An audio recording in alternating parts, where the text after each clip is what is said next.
Hi, I'm Rachel, and this is my AM reading video smack dab in the middle of Hanukkah 5783.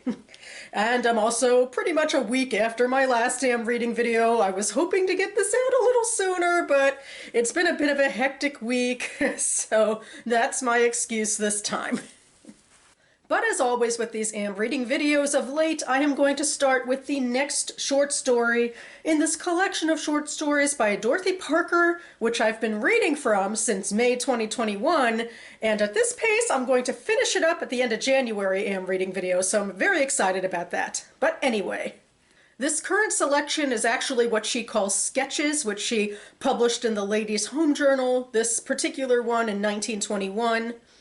And this one is called An Apartment House Anthology, and indeed it goes floor by floor, apartment by apartment, and she chronicles the lives of mostly the couples who live in the different units.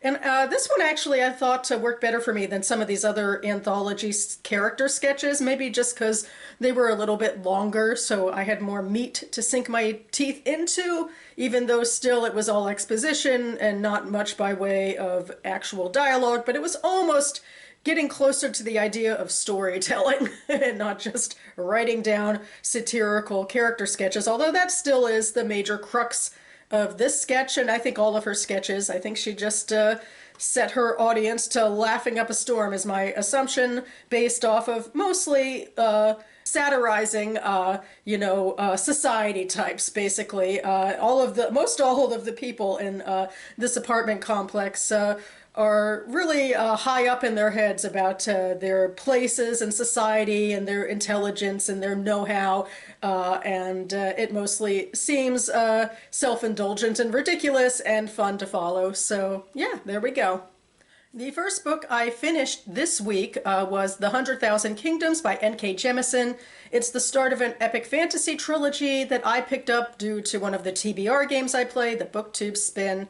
So anyway, this book, I don't think I really explained it all that well in my last video. It's about this girl named Yein Dar. She is from the barbarian north of her epic secondary world fantasy land, but her grandfather rules in the city of Sky, and he calls her to him after her mother dies of mysterious circumstances, and he wants to prop her up as an heir apparent to be in competition with his niece and his nephew for the title. But it's a lot more ultimately complicated than that, the role he wants her to play. It's a very brutal society.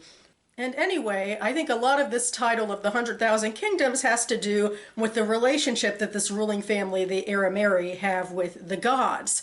That is that 2,000 years ago, the Sky Father, who is the god who basically patronizes them, won this war against his siblings and his own nieces and nephews, and he either killed off those gods or enslaved them to the Arameri as shameful penance, I suppose. So it's a strange world where gods are basically treated as slaves. And Yein is a bit of an outsider. She's of mixed race, which, makes her even less desirable by her Arameri relatives. And so she automatically has some affiliation for these gods and gets involved in relationships with them. Particularly, there is a mother-son relationship that she kind of has with a god who technically is much older than her, but comes off as a childlike trickster.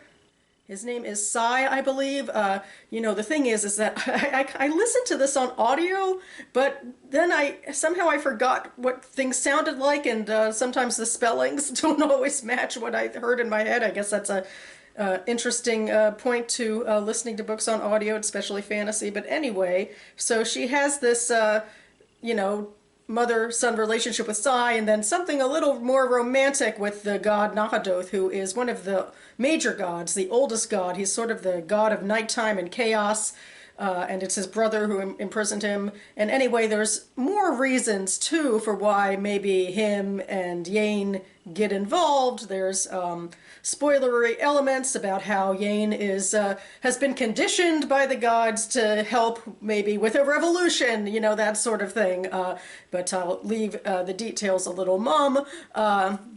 But yeah, it's a story about power struggles, and there's a similar affectation that Jemisin used that's similar to her more famous Broken Earth trilogy. I think people like this trilogy, but Broken Earth really put her on the map. But Broken Earth used first and second person in interesting ways, and it ultimately came to an interesting resolution. And I think she tried to use that here too, where Yane is in conversation with herself and breaking the fourth wall throughout the narrative, and there's a plotty reason for that. And I think generally it was less well received than the Broken Earth trilogy. In general, I feel like this feels like almost a prototype. I mean, it's not as interesting. I mean, I feel like she's starting to go into interesting directions about how to interrogate power and magic and dispossession and marginalized groups and that sort of thing.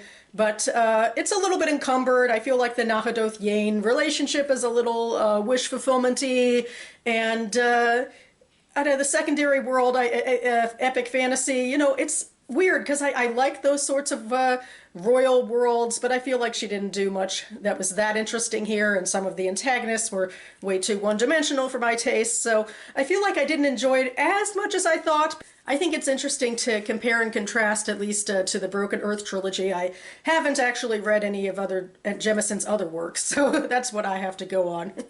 I'm going to skip to a book I'm technically still in the middle of, or about 70% of the way through, and that book is Purple Hibiscus by Chimamanda Ngozi Adichie, which is her debut novel, just like the last book was Jemisin's debut novel. Anyway, this book takes place in Nigeria. It follows a 15-year-old girl, Kambali, who is the daughter of a very devout and authoritarian Catholic man, also a very rich man, sort of a big man in his society, who can basically get things done and provide aid to those who need it, which is a useful skill in this particular time and place when there had been a coup in Nigeria by a military government, and a lot of the backdrop of this novel is about oppression of freedom of speech, like the father's also the head of a newspaper that comes under attack, and there's, you know, executions and shortages of fuel and all sorts of things like that. But the major crux of what Kambali is dealing with is that her father is this very authoritarian Catholic man who can only stomach the best by her and her brother. Like, even when they come in second in the class, they will get punished.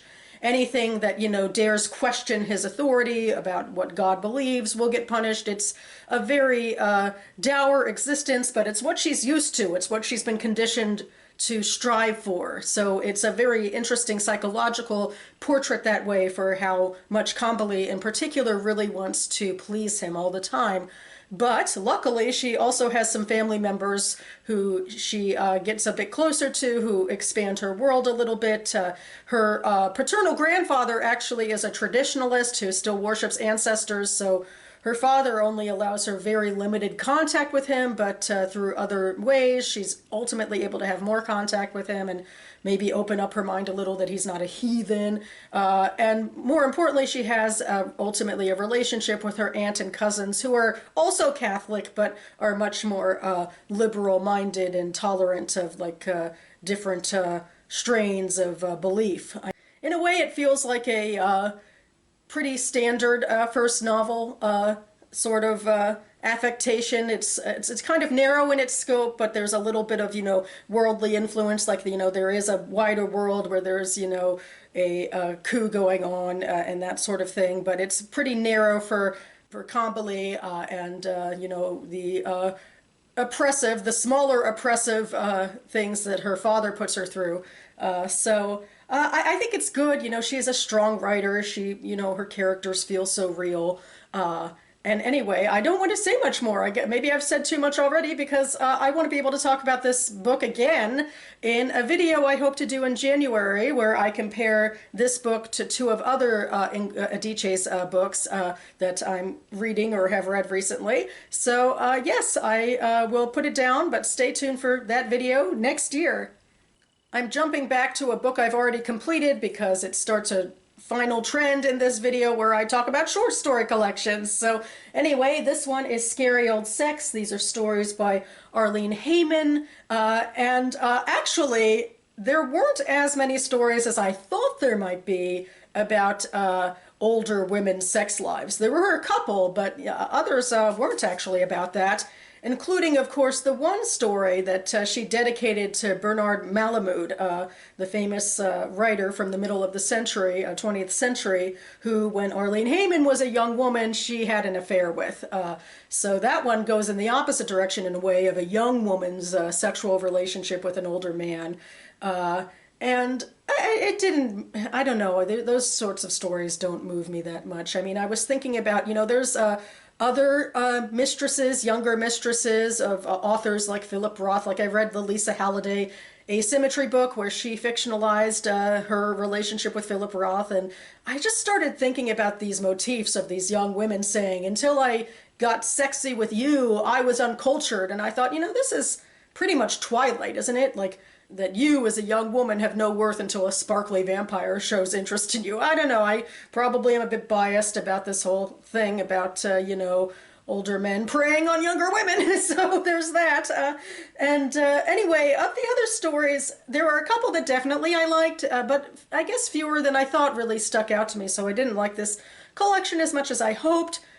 But my favorite story in here is a mother-daughter story called At the Happy Isles, and it's about a relationship between an elderly woman and her middle-aged daughter. And these are also characters that just completely jump off the page. The elderly woman is Gussie, and it seems like she would be difficult to get along with even and especially when she was young and vivacious. But now, of course, she's living in this nursing home, this facility, and she's slowly losing track of her faculties and is relying on her daughter, Marilyn, to take care of her. And Marilyn is in her 60s. She's unmarried, but she has a good doctor career and on her own right, but she has her own baggage and like her mother's baggage on her about how she's still not married.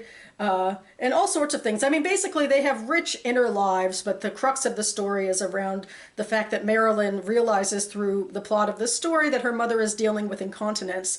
And, it's something that, this woman is a proud woman, and it's difficult for Gussie to come to terms with this, even with her daughter. So, and it's difficult for her daughter, ironically, even though she knows how to take care of patients, to do it with her mother, where they have this long history. So I just thought this was a wonderful story about such a real relationship between these two women with their, strong backstories and their strong history together, nearing the end of their relationship, as it were, when, things are so different now that Gussie is nearing the end of her life. So, I really liked that one, and I liked a lot of the other ones too, but this one in particular, so I'm glad that I read this collection.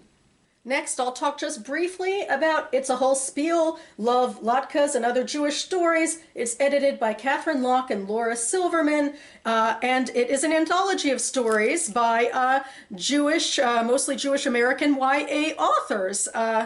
Maybe they're all Jewish American, I'm not entirely sure. But anyway, I am reading this story currently for my Hanukkah vlog, where for the past few years, over Hanukkah, I have been reading and reviewing Jewish short stories sitting in front of my menorah. So yeah, that's all I'll say about this book here, because I will be talking about it in much more depth in an upcoming video that I hope to put up shortly after Hanukkah ends. So stay tuned again.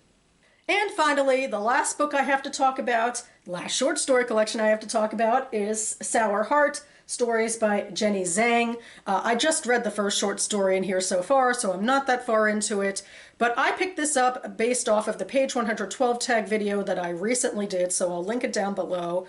The page 112 tag is my second TBR game video, where I choose books for my monthly TBR, and I do so by reading page 112 of 3 books in contention and then deciding based on the strength of that page, or at least that's the way it's supposed to go. And it's certainly the way it went in this case, where I really loved the back and forth cadence argument between two people on page 112.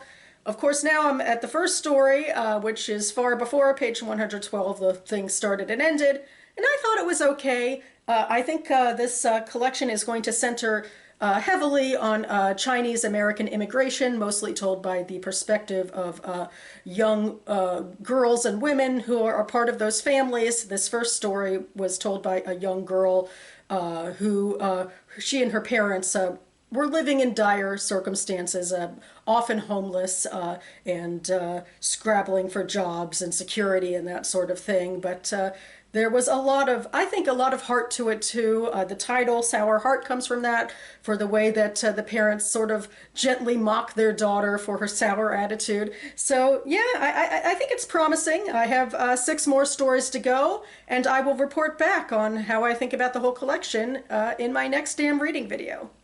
And that about covers it for me now. I will link to my last page 112 video down below, because why not? I do love making booktube content, although, you know, it's been hectic, so I haven't made as much as I want to cram in this week, but hopefully I will be back imminently to do a Would You Read It challenge video, which is a booktube tag I have co-opted for my own purposes. What I'm planning to do is to choose the first 12 books that I read at the beginning of each month of 2022 and read the first few paragraphs and then give my thoughts on them as sort of a bird's eye view of my 2022 in reading. So stay tuned for that. I hope the rest of you are having a wonderful holiday season full of great reading and anticipation for books hopefully you will be receiving soon. Thanks so much for watching, everyone, and I'll see you next time.